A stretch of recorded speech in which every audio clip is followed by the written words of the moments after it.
Here are the Meprolight flip up iron sights. So the rear sight, the front sight where it should be. Talk about some good and bad about these sights. So the good things are they don't have those Magpul-like spring actuators that flip up the sight automatically. The reason that that is good is because let's say you're gallivanting through the forest on a mission or whatever you're doing, and you hit a tree or you hit some foliage, which is extremely likely. If you hit that and depress that actuator, it flips up the sight automatically, which one, creates an unnatural sound. And two, if you have a sight, a mounted sight here, like a scope or a non-magnified sight that is not co-witnessing, you just wasted time. Now you have to depress your front sight again if you have one of those spring-loaded ones. Another good feature about these are the tritium dots. It's both a good and bad feature. Tritium dots on. So you see those two dots. Let me see if I can grab a pen just to make sure you all see what I'm talking about. So the dot there and the dot there, those are tritium, and also at the front sight aperture, that white dot at the end of facing this way is also tritium. So that's good in that if you're in the dark and you want to get a quick sight alignment, you can do that with these at night, right? With no nods or no night optic devices. The issue with that is this: there's two main drawbacks for having glow in the dark sights. Is one, if your eyes are adjusted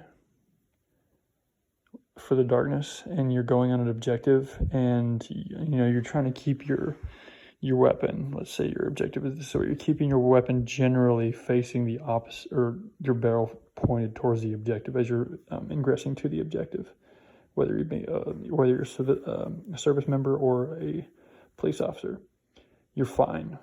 And that's assuming, though, that there's no one else around that's observing you if you're going in covertly, that is behind you or lateral to you that could see these sights, because they are quite bright. If your eyes are adjusted, you could probably see them from 20 to 50 feet away, depending on how good your vision is. Even more so if your adversary or the spotters have night optic devices, you could see them from probably, I don't know, I haven't tested this, but based on other similar sights, I could see them glowing from 100 meters away or so, which is quite a lot, or about 300 feet, so quite a lot.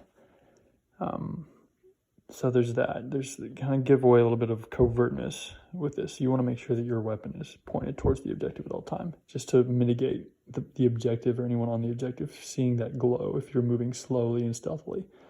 Also, another bad feature is this is the bigger peep sight. So this is for closer engagements. To flip to your more accurate peep sight, the smaller one, there are no tritium rings on either side. You can see that's black, completely metallic, so you're not going to have that same benefit, although the front sight still does.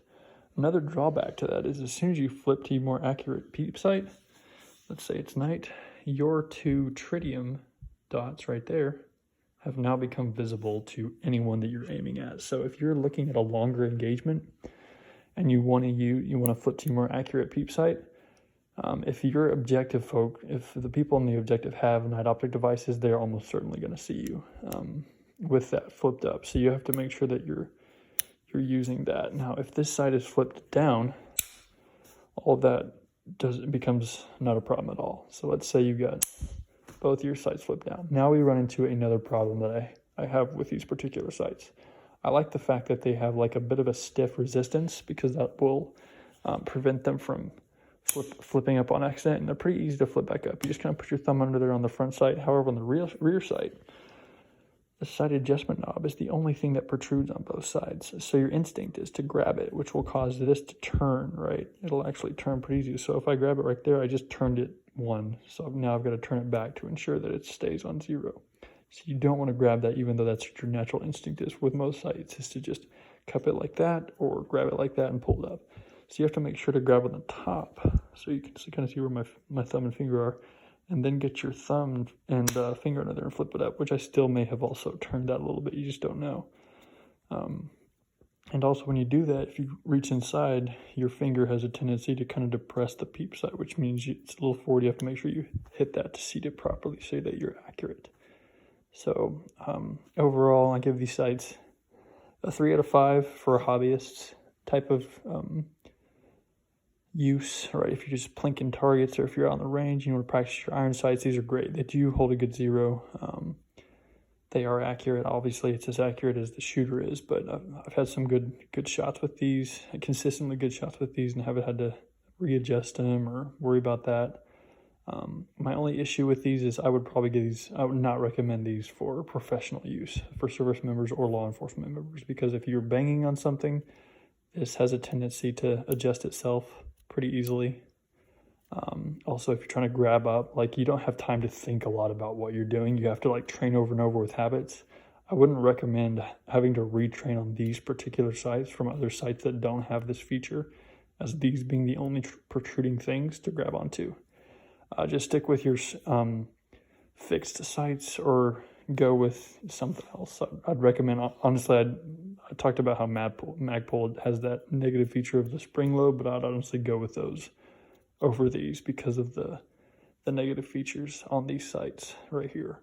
But if you're a plinker, yeah, try them out, give them a shot. They're good to go there. If you want to shoot, if you're a die-hard iron sight person and you want to shoot at all hours of the day and night with iron sights, these glow-in-the-dark features are for you. But again, I cannot recommend these for professional use.